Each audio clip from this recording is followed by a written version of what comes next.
할렐루야. 오늘도 새날을 주신 주님께 감사를 드립니다. 오늘 하루도 주님이 주시는 은혜와 평강이 가득한 하루가 되시기를 간절히 바랍니다.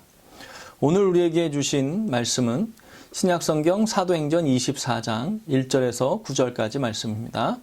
사도행전 24장 1절에서 9절까지 말씀입니다. 닷새 후에 대제사장 아나니아가 어떤 장로들과 한 변호사 더둘로와 함께 내려와서 총독 앞에서 바울을 고발하니라. 바울을 부르매 더둘로가 고발하여 이르되 벨릭스 각하여 우리가 당신을 힘입어 태평을 누리고 또 이 민족이 당신의 선견으로 말미암아 여러 가지로 개선된 것을 우리가 어느 모양으로나 어느 곳에서나 크게 감사하나이다. 당신을 더 괴롭게 아니하려 하여 우리가 대강 여짜옵나니 관영하여 들으시기를 원하나이다. 우리가 보니 이 사람은 전염병 같은 자라 천하에 흩어진 유대인들을 다 소요하게 하는 자요 나사렛 이단의 우두머리라. 그가 또 성전을 더럽게 하려 함으로 우리가 잡아싸우니 당신이 친히 그를 신문하시면 우리가 고발하는 이 모든 일을 아실 수 있나이다 하니 유대인들도 이에 참가하여 이 말이 옳다 주장하니라. 이 말씀은 살아계신 하나님께서 우리에게 주신 은혜의 말씀입니다. 아멘. 사도 바울은요, 예루살렘에 가면 유대인들에게 잡힌다라고 하는 사실을 알고도 예루살렘에 가는 것을 망설이지 않았습니다. 잡혀서 죽는다 해도 가야겠다고 했습니다. 예수 그리스도의 이름을 위하여서 가겠다고 했습니다. 왜 사도 바울이 예루살렘 교회에 방문하는 것을 그렇게 중요하게 생각했을까요? 그것은요, 이방 교회에서 모은 구제 헌금을 예루살렘 교회에 전달하는 것 때문에 그랬다는 것입니다.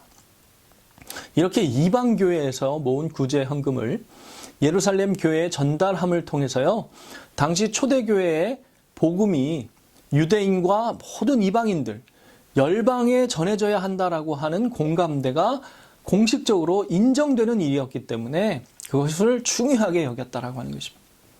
그것이 정말 땅끝까지 이르러 예수님의 증인이 되는 그런 초석을 쌓는 일이다 이렇게 생각했기 때문에요. 사도 바울은 예수 그리스도의 복음 위해서 목숨을 걸고서라도 예루살렘 교회를 방문하고자 했다라고 하는 것입니다. 결국 예루살렘에 가게 되고요. 사도 바울은 잡히게 되었지만 천부장 루시아의 도움을 통해서 총독 벨릭스가 있는 가이사랴라는 도시로 보내지게 됩니다. 근데 오늘 본문 1절에 보니까요, 닷새 후에 대제사장 아나니아와 장로들과 변호사 더둘로라는 사람이 예루살렘에서 100km가 넘는 이 가이사랴까지 쫓아와서 고발하고 있다 이렇게 말씀하고 있습니다. 그렇게 와서는요, 총독 벨릭스에게 이 사도 바울을 고발하고 있었다라고 하는 것입니다. 100km가 넘는 거리, 그러니까 마일로 따지면 한 60마일이 넘는 거리입니다. 며칠이 걸려야 걷는 거리죠. 23장에서는 사도 바울을 죽이기 전에는 먹지도 마시지도 않겠다라고 결심한 유대인이 40여 명이나 된다고 하고, 오늘 24장에는요, 당시의 대제사장과 또 유력한 장로들과 더둘로라고 하는 이 국제법을 공부한 이 변호사까지 합세해서요, 총독 벨릭스에게 고발하려고 달려왔다는 것입니다. 사랑하는 성도 여러분, 복음을 반대하는 일이 이렇다는 것입니다. 다니엘서에 보면요, 신앙을 반대하기 위해서 법을 제정하고요, 사자굴에 넣겠다라고 하는 법이 제정되더라고 하는 것입니다. 에스더서에 보면요, 이 하만에 의해서 법이 제정되는데요, 모든 유대인들을 다 죽이고 에스더의 오빠인 모르드게는요, 장대에 매달아 죽이겠다. 그 날을 하만이 제비 뽑아서 정했다. 그래서 푸림절이라고 하는 말이 나왔다. 이렇게 말씀하고 있지 않습니까? 이 신앙을 박해하는 세상의 일이 이렇게까지 있더라고 하는 것입니다. 그런데 지금은요, 사도행전에는 유대인들이 대제사장인 아나니아가 60마일이 넘는 곳까지 며칠을 걸려서 걸어와서는요, 이 사도 바울 한 사람을 고발하고 있다라고 하는 것입니다. 왜 이렇게까지 고발했을까요? 단순히 이 바울이 원래는 유대인 편이었는데 유대인들을 배신한 배신감 때문에 그랬을까요? 5절에 보면요, 이렇게 고발을 합니다. 우리가 보니 이 사람은 전염병 같은 자라. 천하에 흩어진 유대인들을 다 소요하게 하는 자요 나사렛 이단의 우두머리라. 이렇게 고발하고 있다는 것입니다. 전염병. 요즘 전염병이라고 하는 말 우리만큼 잘 이해하는 세대가 없을 것 같습니다. 확산되는 게 너무 무섭죠. 기독교가요, 당시 그렇게 위협적이었다라고 하는 것입니다. 대제사장 아나니아가 그렇게까지 반대한 이유는요, 그만큼 영향력이 있었다라고 하는 것입니다. 사랑하는 성도 여러분, 사도 바울 시대의 기독교는요, 교회는요, 구박하면 구박당해야 되고요, 이 법으로 걸면 걸리고요, 고소하면 고소당하고 고발하면 고발당하는 것이 이 사도 바울 시대 당시 초대교회의 이 모습이었다라고 하는 것입니다. 지금처럼 어떤 보호를 받고 좀 어떤 이 종교적인 어떤 것에 대해서 이 보호해주는 그런 제도가 없었다라고 하는 것입니다. 그런데 유대인들조차도 그 전파력이 너무 위협적으로 느껴지니까 대제사장까지 나서서 막아야 할 만큼 많은 사람들에게 선하고 아름답고 영적인 지대한 영향력을 끼치는 것이 당시의 복음이었다라고 하는 것을 바라보게 되더라고 하는 것입니다. 사랑하는 성도 여러분, 복음은 이래야 합니다. 지금 이 시대의 바이러스의 전염성은 이제 물러가야 하고요. 이 시대에 오히려 복음 전파가 하늘나라 백성의 되는 그런 일들이 세상을 압도할 만큼 다시 일어나야 한다라고 하는 것입니다. 마지막 때가 될수록요, 기독교가요, 그런 복음의 생명력을 다시 회복해야 하지 않겠느냐 하는 것입니다. 오늘 이 말씀을 묵상하는데 사도 바울이요, 예수 그리스도의 이름으로 그 시대에 그 지역에 그만큼 영향력을 끼쳤던 사람이다라고 하는 것을 이 대제사장의 이런 행동이 반증해주고 있구나 하는 마음이, 그런 생각이 들더라고 하는 것입니다. 그리고요, 지금 교회가 그렇게 세상에 영향력을 끼치면 좋겠다 하는 그런 간절한 마음이 제 마음속에 들더라고 하는 것입니다. 그런데 또 한편으로 생각하면 바울이 참 어려웠겠구나 하는 생각이 또 들더라고 하는 것입니다. 이런 상황에서 바울이 도대체 어떻게 견뎠을까요? 같은 민족, 같은 유대인들이 자기를 죽이지 않으면 먹지도 마시지도 않겠다고 하는 사람이 있지 않나. 이 대제사장이라고 하는 사람이요, 엄청난 거리를 한 걸음에 달려와서 유력한 장로들 데리고 오고 국제법을 공부한 변호사까지 대동해가지고요, 고발하고 고소하고 있는데 이 사도 바울의 마음이 참 힘들지 않았겠습니까? 그런데 어떤 마음으로 이런 상황을 사도 바울이 견뎌냈을까요? 사실은요, 당시의 총독들은 소요가 일어나는 것을 제일 싫어했습니다. 그러니까 제일 싫어하는 두 가지 단어가 다 나온 것이죠. 전염병, 소요. 그거 정말 무서운 일인데 이 총독이 가장 무서워하는 두 단어가 나왔습니다. 그렇기 때문에 이런 일이 있으면요, 사실 유력한 사람들의 말을 들어주는 것이 그 당시에 만연한 관례였다라고 하는 것입니다. 아니, 사도 바울이 이렇게 꼼짝없이 당하게 생겼는데 사도 바울은 과연 어떤 힘으로 이 상황을 견뎠을까요? 오늘 읽지는 않았지만요, 사도행전 24장 15절에는요, 이렇게 말씀하고 있습니다. 그들이 기다리는 바 하나님께 향한 소망을 나도 가졌으니 곧 의인과 악인의 부활이 있으리라 함이니이다. 할렐루야. 사도 바울이요, 무엇으로 견뎠다고 고백하고 있는 것입니까? 하나님께 향한 소망으로 견디고 있었다라고 하는 것입니다. 자신에게 있는 부활의 소망으로 그런 상황들을 견뎌내고 있었다라고 하는 것입니다. 사도 바울이 흔들리지 않을 수 있었던 비결이요, 바로 이것이었다라고 하는 것입니다. 하나님께서 하신다. 하나님께 향한 소망이 나에게 있고 확신이 있다라고 하는 것입니다. 사도 바울에게 부활의 소망이 있었기 때문에 지금 죽어도 예루살렘에 가야 하고 내가 우겨쌈을 당하여도 해를 두려워하지 않을 수 있는 것은 주님이 나와 함께 하시기 때문이다. 부활이 나에게 있기 때문이다. 왜냐? 하나님이 아시니까. 여기서 억울하게 누명을 써서 죽는 한이 있어도 하나님은 내 진심을 아시니까. 대제사장 아나니아, 총독 벨릭스가 알아주는 것이 중요한 것이 아니라요, 사도 바울에게는요, 하나님이 아시는 게 중요했다는 것입니다. 그 확신이 있었으니까 그 상황을 견딜 수 있더라고 하는 것입니다.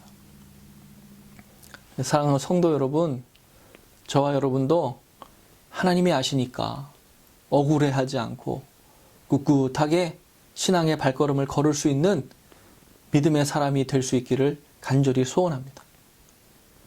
그 확신이 없으면요, 믿음의 사람으로 이 땅을 살아갈 수가 없습니다. 어떻게 이 세상에서 정직하게 살 수 있습니까? 어떻게 이 세상에서 말씀대로 살아갈 수 있겠느냐 하는 것입니다. 당시 정치 지도자들은요, 사실 다 얽히고 설킨 관계였다라고 하는 것입니다. 이해관계로 서로 청탁하는 그런 관계였다라고 하는 것입니다. 당시 분봉왕과 총독은요, 서로 견제를 하지만 또 서로 협조해야 하는 관계였습니다. 사내들인 공의회는요, 총독에게 뇌물을 주면서 유대인들 잘 봐달라고 그렇게 부정청탁을 하는 그런 문화가 있었다라고 하는 것입니다. 총독은 그런 뇌물을 받고요, 유대인들을 좀 봐주고요. 또 소동이 없어야 하니까 총독은요, 당시 유력한 사람들과 결탁하고 그런 사람들의 이야기를 들어줘야 됐다라고 하는 것입니다.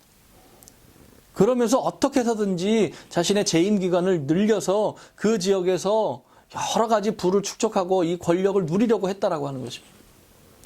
그렇게 지도자들이 부정부패했던 시대였습니다. 그러니 사내들인 공의회의 대표인 대제사장 아나니아가 와서 총독에게 이 사도 바울이 유죄다라고 말하고 있더라고 하는 것입니다. 5절에서 8절까지 말씀을 조금 쉽게 제가 이렇게 표현해 보면요, 우리가 이 사람 보니까 전염병 같은 사람이다. 그리고 소요를 일으키는 사람이다. 그리고 성전을 더럽히려고 하는 것 같다. 그러니까 우리가 보니까 이 사람 유죄니까 당신이 신문에 보고, 대충 신문에 보고 당신이 그저 유죄를 선고하면 우리가 옆에서 다 그게 맞다라고 해주겠다. 이렇게 말하고 있는 것입니다. 이것이요, 꽤 영향력이 있는 청탁이었다라고 하는 것입니다. 사도 바울에게 절대적으로 불리한 상황이었다라고 하는 것이죠. 이런 상황을 겪는다면 아마 저 같으면요, 좌절했을 것 같습니다. 정말 그냥 마음이 너무 힘들고 그냥 마음이 무너져 내렸을 것 같습니다. 그냥 포기하지 않았을까 하는 생각이 들더라고 하는 것입니다.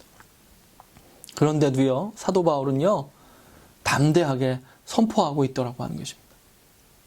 24장 10절에서 21절까지요, 사도 바울이 변론하는 내용인데요, 이렇게 이야기합니다. 나는 오히려 유대인들을 도우려고 했고 하나님을 잘 섬겼고 하나님과 사람 앞에서 항상 양심의 거리낌이 없이 힘썼다. 그리고 다만 나는 죽은 자의 부활에 대해서 이야기한 것이 있는데 그것 때문에 저들 앞에서 내가 신문받게 된 것이다. 다른 것은 다 저들이 누명 씌우려고 하는 것이다. 이렇게 총독 앞에서 담대하게 자신을 변론했다라고 하는 것입니다. 정말 담대하지 않습니까? 우리가 이렇게 성경을 묵상하는 이유가 무엇입니까? 이런 믿음을 갖기 위해서 아니겠느냐 하는 것입니다. 우리가 오늘 기도하면서 무엇을 간구해야 할까요? 지금 현재의 시대를 사는 우리도 사도 바울과 같이 하나님께 향한 소망을 가지고 확신 가운데 살아갈 수 있게 해달라고 우리가 기도해야 하지 않겠느냐 하는 것입니다. 사도 바울이요, 그렇게 담대하게 변론했더니요, 총독 벨릭스도요, 이 도에 관한 것을 자세히 알았다라고 말씀하고 있습니다. 이 벨릭스가 이 도에 대해서 알았다라고 하는 말은요, 총독이 예수님을 믿었다는 것이 아니라 그 지역을 다스리려다 보니까 최근에 어떤 일이 있었는지 보고를 받고 나름대로 조사해서 자초지정을 알고 있었다라고 하는 것입니다. 우리가 잘 알다시피요, 예수님을 십자가에 못 박도록 내어준 빌라도라고 하는 총독도요, 사실은 예수님이 죄가 없다라고 하는 것을 알았습니다. 총독들이요, 보면서 객관적으로 판단하면서 죄가 있고 없고를 알았다라고 하는 것입니다. 그런데 소요가 일어나고 소동이 일어나고 어떤 이 힘든 일이 지역에 일어나면 로마 정부에서 바로 다른 총독으로 교체하니까 그 소요가 일어나라고 하는 것을 무력으로든지 아니면 타협을 해서든지 이렇게 청탁을 하는 관계를 맺어서라도 그것을 진정시키는 것이 총독이 하려고 하는 그런 모습이었다라고 하는 것입니다. 그런데 어제 말씀에도 그렇고 오늘 말씀에도 그렇고요, 사도 바울이 양심에 따라라고 하는 말이 나오고 있습니다. 하나님과 함께 세상을 보았다. 하나님과 동행하였다. 하나님의 뜻을 이루며 살았다. 참 중요한 고백이다라고 하는 생각이 드는 말씀입니다. 말씀을 맺겠습니다. 사랑하는 성도 여러분, 우리가 지금 정말 어려운 시기를 지내고 있는데 우리가 어떻게 이겨야 할까요? 하나님께 향한 소망으로 어려운 시기를 이겨나가는 저와 여러분이 되기를 간절히 소원합니다. 하나님을 바라보면서 믿음으로 이 땅을 살아가야 한다라고 하는 것이죠. 더 나아가 혹시 우리가 믿음으로 살려고 하는데 이 신앙을 박해하는 일들을, 무리를 만나고 이 복음을 핍박하는 일들을 우리가 만난다면 그렇게 믿음 때문에 일어나는 모든 박해와 핍박 가운데서도 이 사도 바울과 같은 담대한 믿음을 가지고 세상에 복음을 선포하고 승리하는 저와 여러분이 되기를 간절히 바랍니다. 어렵지요. 전 자신 있습니다. 그래서 이렇게 말씀드리는 것이 아닙니다. 힘든 일이죠. 그래도 우리가 왜 말씀을 묵상합니까? 그런 믿음 갖기 위해서 말씀 묵상하고 기도하는 것 아니겠느냐 하는 것입니다. 하나님과 함께 오늘도 세상을 바라보는 하루 되기를 간절히 소원합니다. 오늘도 하나님이 주시는 힘과 능력으로 세상을 이길 힘을 얻는 그런 기도의 시간이 되시기를 간절히 바랍니다. 하나님이 주시는 힘과 능력으로 하나님과 동행하며 세상을 믿음으로 이기는 귀하고 복된 하루가 되시기를 다시 한번 주님의 이름으로 축원을 드립니다. 기도하시겠습니다. 사랑의 하나님, 오늘도 말씀을 묵상하게 하시니 감사합니다. 오늘 이 말씀을 읽으니 저의 부족함을 깨닫습니다. 그러나 이 말씀을 읽으니 하나님의 은혜를 더 사모하게 됩니다. 주님, 주님이 주신 힘으로 이 세상을 이기기를 소원합니다. 주님과 함께함으로 이 땅을 살아가기를 간절히 바랍니다. 우리는 연약하지만 당신은 강하십니다. 오늘도 우리를 붙잡아 주시고 우리 사랑하는 성도님들의 가정과 기업에 함께하여 주셔서 믿음 가운데 서게 하시고 혹여 믿음 때문에 어려움을 당한다 할지라도 그 가운데 주님이 주시는 능력으로 이겨낼 수 있도록 축복하여 주시옵소서. 오늘 하루가 우리의 삶 가운데서도 믿음으로 하나님의 축복을 누리는 삶이 되기를 간절히 소원합니다. 이 어려운 시기에 말씀을 통해 힘을 얻게 하시니 감사합니다. 이 말씀을 통해서 우리가 다시 한번 하나님께 향한 소망으로 세상을 이기는 저희들 될 수 있도록 축복하여 주시옵소서. 이 모든 말씀 존귀하신 우리 구주 예수 그리스도의 이름으로 간절히 기도하옵나이다. 아멘. 할렐루야. 말씀을 묵상하니 참 우리의 마음에 하나님이 주시는 담대한 믿음이 확신이 있게 되기를 간절히 소원합니다. 말씀 묵상을 통해서 담대하고 확신 있는 믿음 가운데 서는 하루 되시기를 간절히 바랍니다. 내일은 주일입니다. 하나님의 충만한 임재를 경험하는 예배가 될 수 있도록 함께 기도해 주시고요. 100주년 기념 성업을 위한 이 기도 제목을 기억하시고 함께 기도해 주시기를 부탁을 드립니다. 이 시간 함께 기도하시겠습니다.